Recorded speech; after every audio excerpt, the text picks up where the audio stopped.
You can't just tolerate each other or anything. You really need to have good communication, talk about the things that are important for you, that are important for your partner, and find a way forward.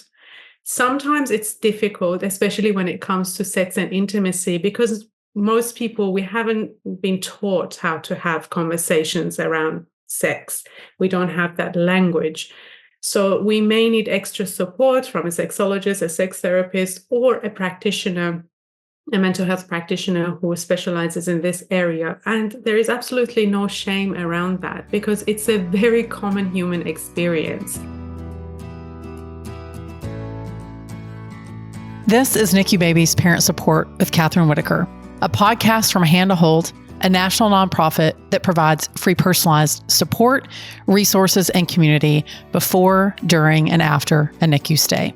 My conversations here focus on education and personal stories with medical and hospital professionals, counselors, therapists, and NICU moms and dads from across the country. So whether you're preparing for a NICU stay, you're currently there, or you're months and years past your stay, you belong here. The NICU is hard. We're here to help. I'm your host, Kathryn Whitaker, the mom of 6 children, including my very own NICU baby, and I'm so grateful that you're here. Well, I can't believe that this is the very last episode of this amazing season. Life after a NICU admission. I hope that all these episodes have been giving you the toolbox that you've been looking for after you've been admitted to the NICU, or if you're well past your NICU stay, it's been giving you an opportunity to reflect back on some things that you have passed through and are in your rearview mirror, or some things that you're still dealing with and that you have some good practical ways to address them. I have loved this season so much. I mean, we're going to go out on a bang. Today, we're talking about sex and intimacy. I'm just going to go ahead and put it out there. You know, it's interesting. So back in episode 72, my husband and I were talking about what led us to marriage counseling and why we decided to go to a therapist.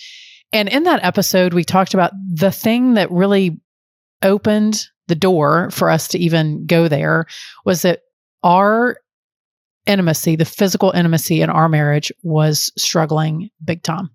And that's what led us to the doors of the therapist. Well, we sort of mentioned it, and then I was like, oh, maybe we'll talk about it later. And then we moved on to the next thing. And then after that episode, I had several people reach out to me and say, hey, but for real, are you going to talk about sex after a NICU stay? And I said, well, I mean, let's do it. And so I knew that while I had some lived experience, I felt like we needed to talk to someone who does sex therapy for a living, a real life sexologist. And it is a very tender and intimate conversation that we're about to have. And it's a tender topic in every partnership, in every marriage. And so I wanted to give it the dignity and the honor that it deserves. It is the thing that many people don't talk about in polite conversations, but it is a reality. If you're listening to this, it has probably been your reality. At some point in time, you have felt maybe anxious or stressed out about this particular topic. And I felt like we needed to give it some airtime. So that is what we were going to talk about today is what does sex and intimacy look like after a NICU stay? And so my guest today is Anisa Varasteh. She is a clinical sexologist and the president of the Society of Australian Sexologists. She provides therapy to individuals and couples, as well as training to organizations and companies. And so with that, let's chat. Well, I am so happy to have my guest today. So this is Anisa Varasteh, and she is a sexologist. And Anisa, thank you so much for joining me today. You're sort of the very end of season 6, and you have a lot to share. So I'm grateful that you're here. Thank you. Thank you for having me. I feel very privileged to be part of today's episode and your podcast.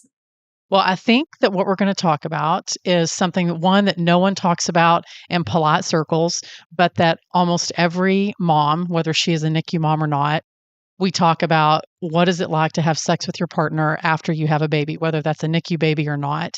And so I think maybe we should start there and define like what is a sexologist, because I think sometimes people might hear that and they have preconceived ideas of what they think that is. So maybe tell us a little bit about how you got into the field and what exactly it is that you do. Sure. So, sexology is the scientific study of human sexuality.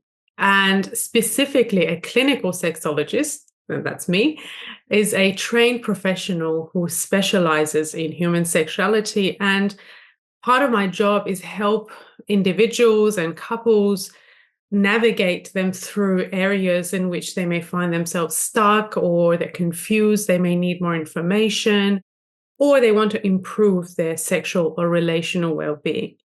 So basically, a clinical sexologist, or in other words, sex therapist, is a psychotherapist who has special training in human sexuality. So it's a branch of psychotherapy. So, what of all the fields that you could have gone into, why sexology? I studied a Bachelor of Psychology, and after my graduation, I worked at an organization, and part of my responsibility was providing counseling to people who had HIV, hepatitis, so bloodborne viruses, and sexually transmitted infections. So, in that context, I had to have conversations with clients about intimacy, about sex, about disclosure to their partners, and reinventing and redefining intimacy in so many different ways. And I realized that I love that. I really felt that it was a very empowering experience for me and for the clients that I worked with. So I decided to go back to uni and get my master's of sexology. I love the way you said that. I should mention to everyone, I know I said it in your bio a little bit earlier, but you're from Australia. So we have a nice little accent thing going on here. Yours is beautiful. But I think, as you're saying that, I think what a tender thing that someone feels, trusts you enough to share the most, I mean, arguably one of the most intimate parts of their life with someone, and they want it to be better or they want to solve a problem. And so to know that there are people who are trained to do that, I hope brings people a lot of peace to know that they don't have to figure this out on their own. All right, so let's talk about, so I know what my body looked like and what it felt like before I had babies, and that drastically changed after I had a baby. So for some women who are listening to this, maybe this is their first baby, they may be seeing some postpartum changes in their body and they might be freaking out because they're trying to understand, like, is this normal? Is this real? I don't know if I want to ask my girlfriend if this is also happening to her body. So what are some things that a postpartum woman can expect physically in her body after she has a baby? Yeah, absolutely. And I would like to share that I also recently, 1.5 years ago, I had a baby. So a lot of Oh, these experiences, congratulations. a lot of the information, thank you, that I will be sharing with you is also informed by my personal experience. And so I resonate with a lot of the things that I'm going to share myself with you. Absolutely. There are changes in the body on so many different levels. Our bodies grow and grow a baby, another human being. So obviously there will be many different changes that happen to allow and foster that environment for another human being to shape and to grow. And after birth, after delivery, depending on the way that a woman delivers the baby, whether it's a vaginal delivery or a C-section, there are various changes. There maybe if someone has a vaginal delivery, then obviously there may be some tears, different degrees of tears, or an episiotomy during the vaginal delivery, and that the perineum needs time to heal. So it may be sore and it may require time to heal.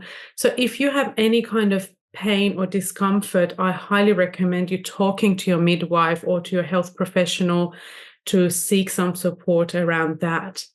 Pelvic floor changes are also other types of changes.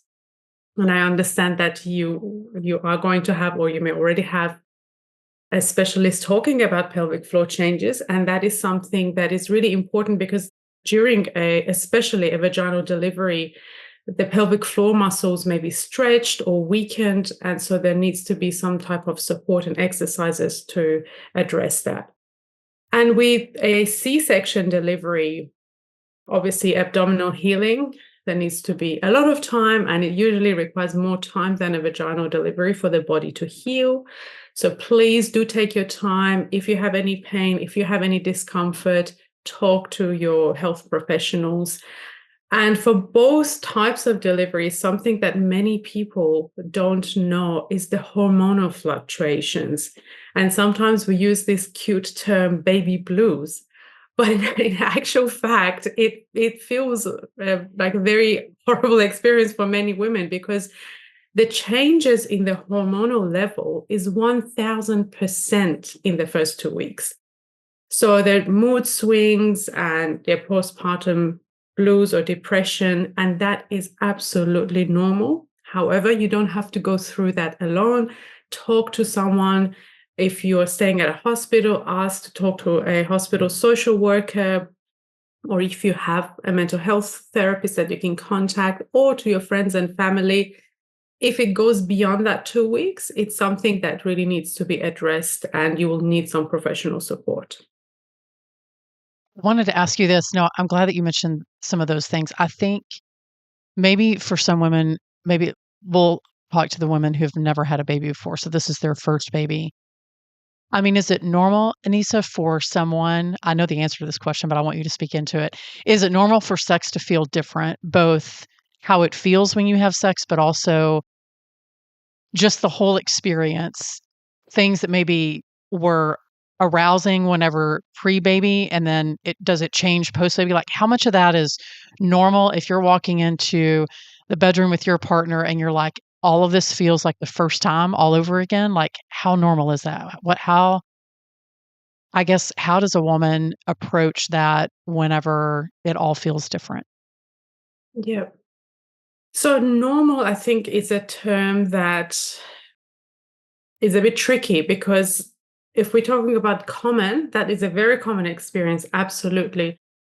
But pain with sex is a common experience postpartum, but it's not healthy and it shouldn't happen. So I think maybe if we say common versus what is expected versus what is healthy, it might be a bit more helpful.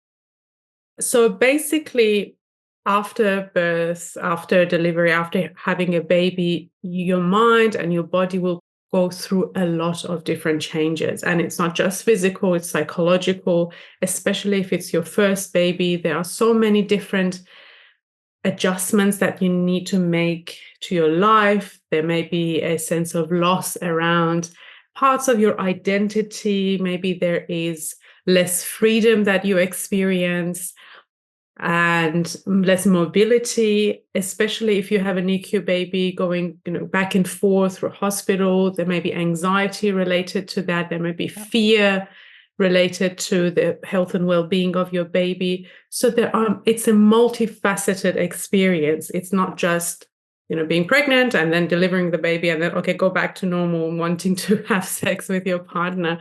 Right. So it is a very understandable experience that for many, many women, especially women who have a NICU baby, that they don't feel like they want to be intimate. And specifically, they don't want to have sex. So the sex drive and libido is significantly impacted. One of the main reasons is that when we are experiencing high level of stress, and that could relate to our physical recovery, maybe we had a traumatic birth experience, maybe the pregnancy was difficult in itself, and having a NICU baby, again, the well-being of the baby, maybe the baby had lots of surgeries or there's uncertainty around their health and well-being. The mind is going through a lot, basically. And the body and the mind is in that state of fight or flight or survival. So when we are in survival mode, our body and our brain will not prioritize sexual arousal because it's just focused on surviving. So it's completely, like, your body is doing what it's meant to do. It wants to keep you safe. It wants to just focus on your survival and the survival of your baby. So please be gentle with yourself, be patient with yourself, and understand that it is expected for your body and mind to behave in this way. However, there are some ways that we can address it, because sometimes women come to me and say, I do want to have sex, but I'm just exhausted, or maybe the sensations in their body feel very different to pre-pregnancy. So we can work with that. Sometimes women come to me and say, I don't want to have sex. I just want to do it because my partner wants to have sex. And that's a very different approach then to supporting the couple to come to negotiation and an understanding of what the woman is going through, and planning around being intimate versus having sex. Yeah, I actually want to speak into that. So back last season, my husband and I had a great conversation about just what was it like to have a NICU baby.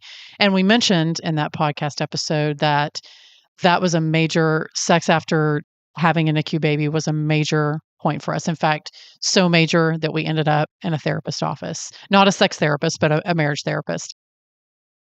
And I know that there are so many women who walk in to that bedroom after having a NICU baby who are fearful of not only the sex part, but I cannot get pregnant again. In other words, that might be for a short time, like in the next 6 months, or that might be forever. But there's this massive fear, at least I know that I had this massive fear that we were going through this horribly traumatic event. And the thought of doing the thing that I love to do with my husband, that it could lead to maybe another baby and doing this all over again, I was like, I'm going to need you to move to another state because this isn't going to work. So Mhm. let's talk about that a little bit, Anisa, because I think that there may be some couples who are like, this is a major sticking point. My husband or my partner is like, I love you. I want to show you how I love you. And the woman is like, I'm going to need you to get another passport because we can't be near each other. So what do they do? Like, how do you, I know you spoke a little bit about intimacy. How do you start to heal that relationship and find joy there again without fear being this massive component? Yeah, absolutely. So there are a few things. I have a few suggestions here for people. One is, for people who have a NICU baby, please always do seek support if you can from a mental health practitioner, because there is so much stress that goes on. My sister, she had twins, NICU babies, so I have seen it firsthand how that can impact your mental health and the mental health of people around you as well.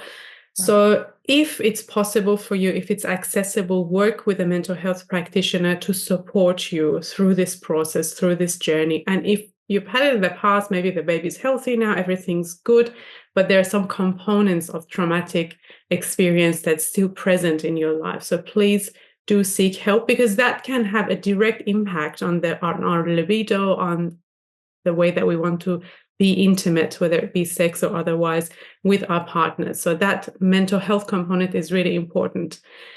The other one is intimacy is not just sex. And this is something that for a lot of people is a paradigm shift. And sometimes when I work with clients, they tell me that this is a piece of life-changing advice that they have received. So what I suggest to my clients is that take sex off the table for a while. Obviously, this needs to be negotiated and discussed between the two partners. So it could be a month, it could be 2 months, it could be 3 months, but plan for intimate time. So this means that you do something that feels intimate once a week, a couple of times a week, whatever that is possible for you.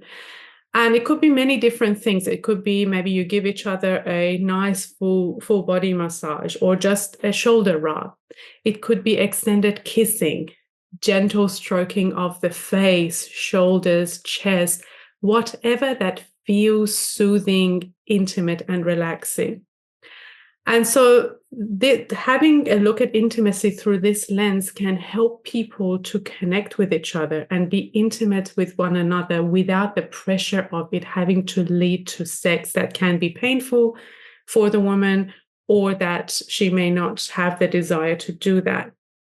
And the side effect of this, when people look at intimacy as sex, is that The person who experiences pain, say the woman, as I said, it's a common experience, although it needs to be addressed, then she will reject any type of kissing or touch, or she will not even initiate anything with her partner out of the fear that this could lead to sex, or the partner may receive the message that this is initiation for sex.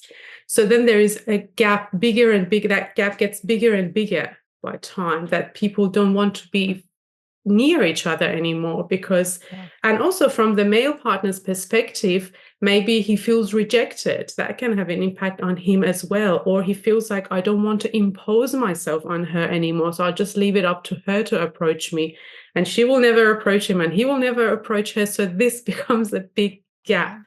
However, if there is conversations about it, that let's just put sex aside for a little bit, we will come back to it, but for now, but let's be intimate. And there are so many other ways. It could be physical, some examples that I gave you, or it could even be other types of intimacy. It could be, sharing fantasies, what you would like to experience together again once you get to a point that you both have recovered, the relationship has recovered. So at its core, intimacy is sharing vulnerabilities.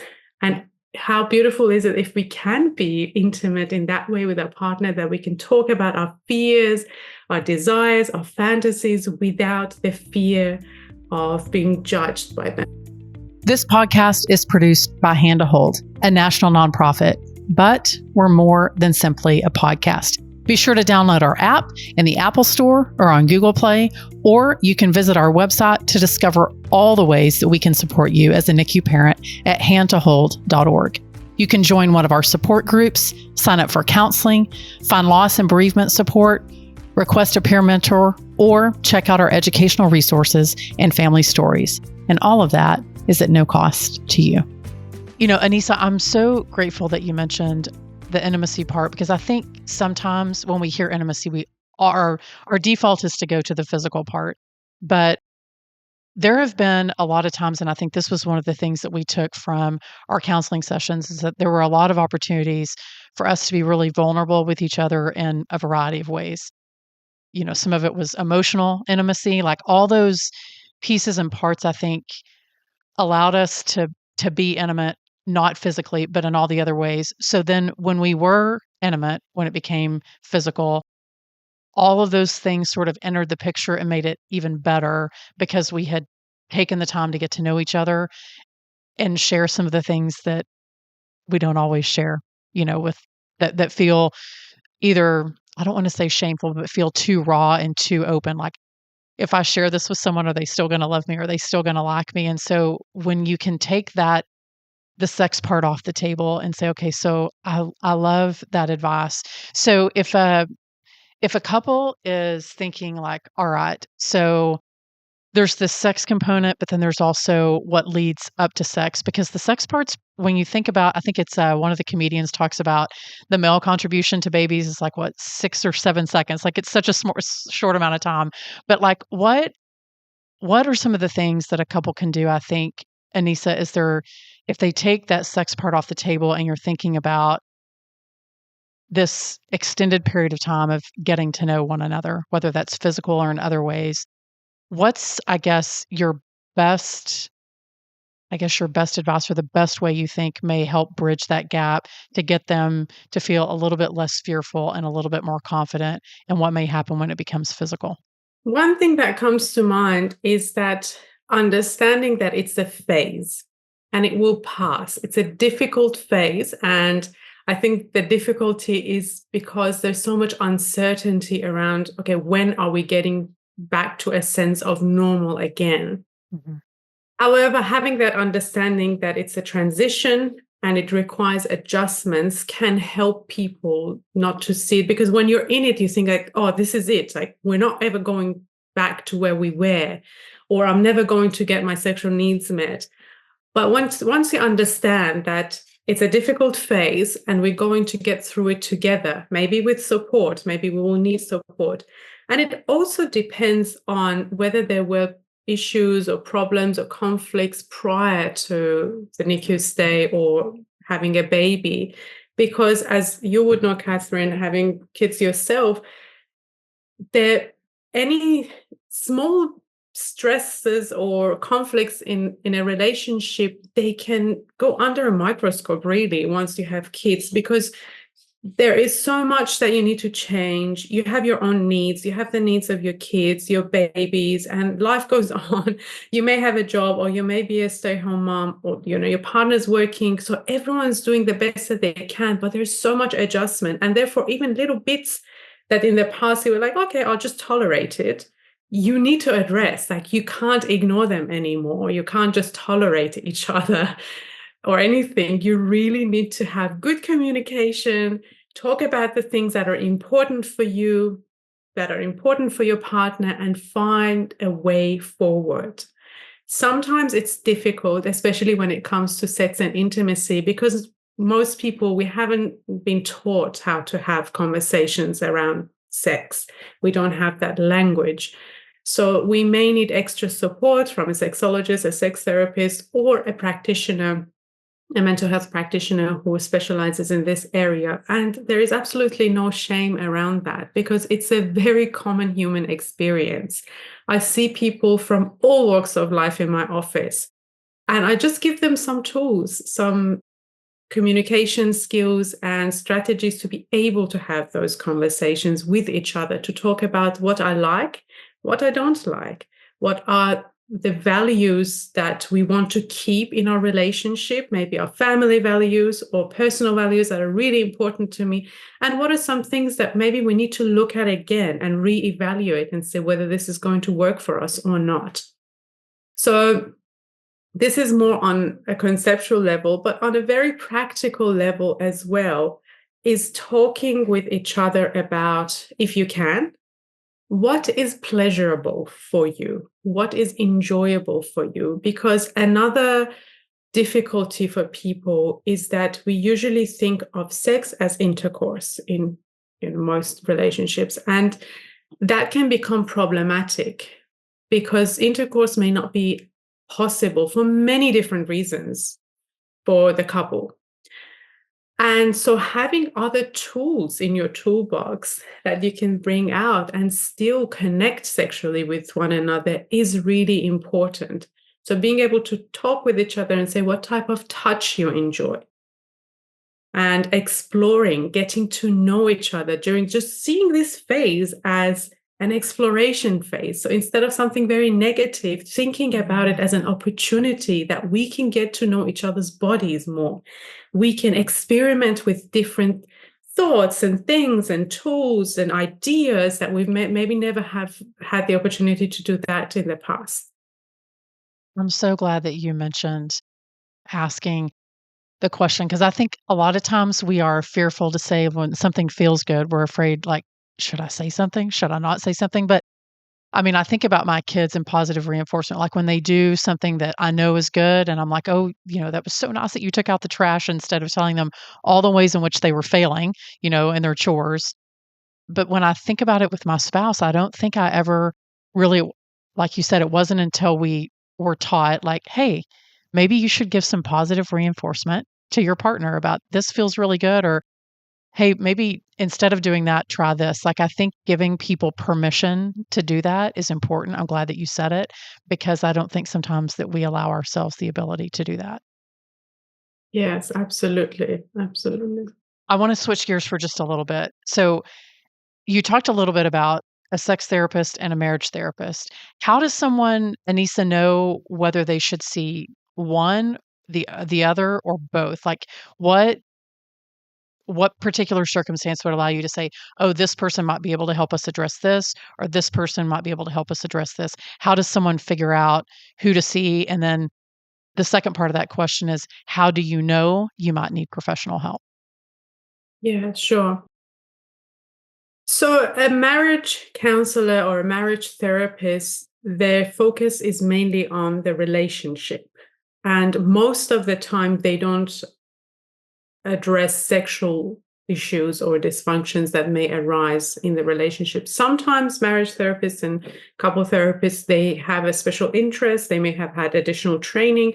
So it's really about you identifying what is the problem that you're trying to solve here. Is it sex specific? Is it affecting your sex life? Or is it just a relational problem? Right. And then having a conversation with that particular therapist that you're interested in and saying, look, we have a relational issue in our marriage, but we feel like it is having an impact on our sex life. Is that something that you could help us with? And I always encourage people, interview your therapist. It is your right to interview them. So it's just like you're employing them. You are going to ask them questions to see whether they are a good fit for you or not. And asking them for 10 minutes of their time on the phone or even a video call, that's a very reasonable thing to ask. So you want to see whether you connect with them, whether your values align, and then you can ask questions. Now, a sexologist or a sex therapist, they are specifically trained to address sexual issues and sexual dysfunctions. However, some of them are trained as well to address relational issues. So that's something that you can explore with them. For example, I work with many people and provide relationship therapy as well, because my experience is that a lot of the times the sexual issues that we are experiencing is embedded in the relationship. So you can't just address the physical aspect of it or this individual. You need to work with the couple. You need to work with that relationship. So talk to the potential therapist that you have in mind and see how you feel. Always trust your gut feeling. Always trust your gut feeling. I love that. That's good advice. And I think sometimes we forget it's okay to ask if you're about to employ someone in the most intimate part of your life. It's okay to interview them. And if it's not a good fit, there's someone else out there that might be a better fit. It's not because they're bad at what they do, but this is an intimate thing and you want to make sure that you trust them, they trust you, and it's a good relationship. I'm glad that you mentioned that. So, Anisa, what's your very best advice to couples who want to talk about sex but don't know how to start? What's your best advice to them so that they can move past the fear and find the joy again? I think it relates back to the conversation we had a few minutes ago, and that is start by giving positive feedback or start off by just the positive aspects of your relationship.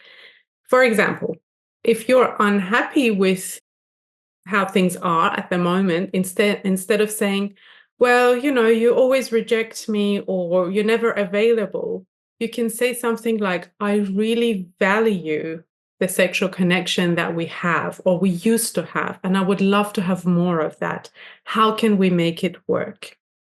So talking about things that you value are important for you and taking a collaborative approach. How can we make this work?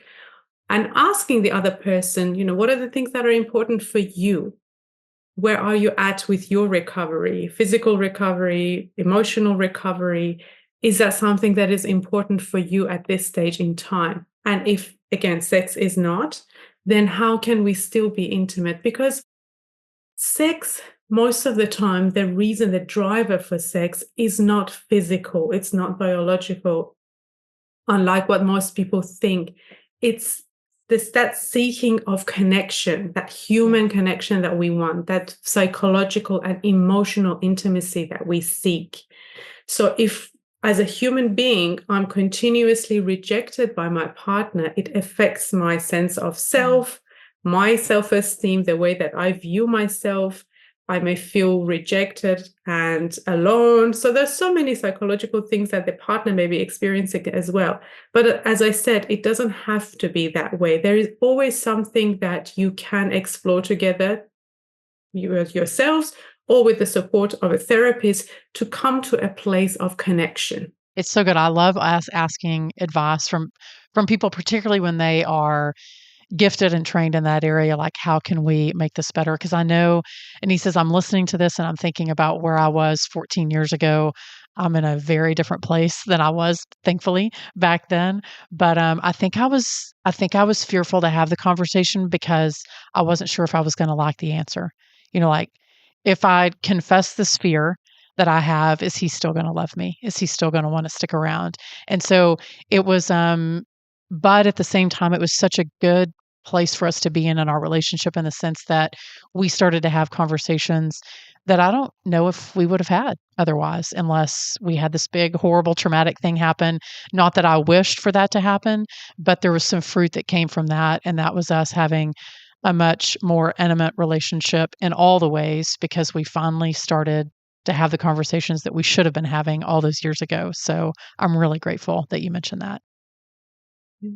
Yeah, thank you for sharing that experience. No, I'm grateful that you're here. Well, if people want to find you online, Anisa, and they love what it is that you're sharing, where can they find you online? I'm on Facebook, Relate Sexology, and on Instagram as well, Relate Sexology. And my website is the same, relatesexology.com, but I'm sure that Kathryn can leave some links in the show notes for you to find me. I absolutely will. Anisa, thank you so much, especially joining us all the way from Australia. I'm grateful we made the time difference work, but thank you so much.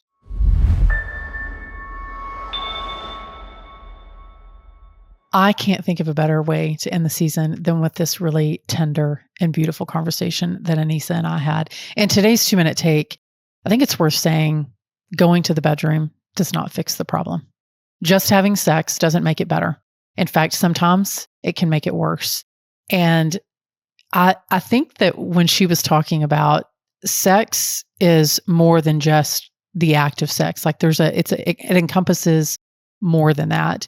And her encouragement to say, hey, instead of looking at this as either this is the thing that I'm fearful of or the thing that I'm not ready to do yet, instead, like, let's take a moment and let's see this as an exploration phase. In other words, let's start having the vulnerable, very intimate conversations about things that I'm feeling or things that I'm fearful about, or the things that you do that I love and I want you to keep doing.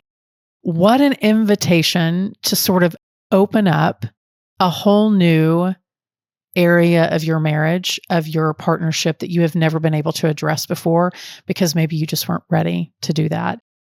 I really loved that perspective of saying, hey, instead of seeing this as a roadblock, let's see it as an opportunity. And maybe sometimes that means that you go to a marriage therapist. Maybe that means that you go to a sexologist and you get professional help. I know Anisa and I talked about what might lead you there, and there was no shame in that. It's what led my husband and I to our own marriage therapist. We talked about that in episode 72. And so I just do believe that it's an important conversation to have. And that perspective, I think, can be a big shift. I will share this. This was one thing that our therapist shared with us, and it was a game changer in our marriage. So y'all know that what led us to the therapy door was what was happening, or I should say what was not happening in the bedroom, because it was so incredibly stressful. And our therapist told us to do this. She said, okay, so when Scott comes home in the afternoon, what usually happens? And I was like, we avoid each other, because if he touches me, I know what that means, and I'm not ready, and I'm stressed out, and I'm touched out, and whatever. And she said, okay, so instead I want you to try this. She said, when he comes home from work, I want him to put down his briefcase and you stop cooking dinner or playing with the kids or whatever it is you're doing. And I want you guys to embrace. I want you to have some physical contact, and it has to be for 120 seconds. So 2 minutes. And she said, and then I just want you to breathe. And there's no expectation there. It's just an opportunity for him to feel touched and loved, and for you to be seen where you are, with no expectations. The only expectation being that I love you, and let's find this moment of connection. And I know, y'all, that it sounds like the smallest thing. Why am I tearing up? I know it sounds like the smallest thing, right? But that moment of connection allowed us to take a deep breath. And then sometimes, yes, it did lead to other things, but most of the time it just made me feel loved. And it's this tiny little thing. It's this moment of intimacy. So as Anisa and I had this really beautiful conversation about how you can give encouragement to your partner, whether it's in the bedroom or outside of the bedroom, you're not alone in your fear. I'm so happy that this was the show that we ended on the season, and that I hope that you took some great practical advice and some wisdom, and maybe felt seen in your isolation and in your fear and in your shame, because none of that should exist. We are all in a hard place. Let's just get to the next day. And so this season was a 100% in total joy for me to put together for y'all. I loved it. If you loved it, please share it with a friend. Give us a rating on Apple Podcasts or over on Spotify. You can watch us on YouTube. The more that y'all do that, the more places and the more people hear about us. And it's such a gift. Always grateful for that. And hey, don't go anywhere because gosh darn it, next week, like in 7 days, our very brand new season. Is that right? It might be 2 weeks. Don't quote me on that. The next time that you see us, I should say, whether it's a week or in 2 weeks, we are going to be launching a brand new season. It is tending the heart, the body, and the home. And I have some amazing guests that I am kind of beside myself to share with you, conversations that I'm excited to have. So don't go anywhere. Next time, you're going to hear a little bit about the season.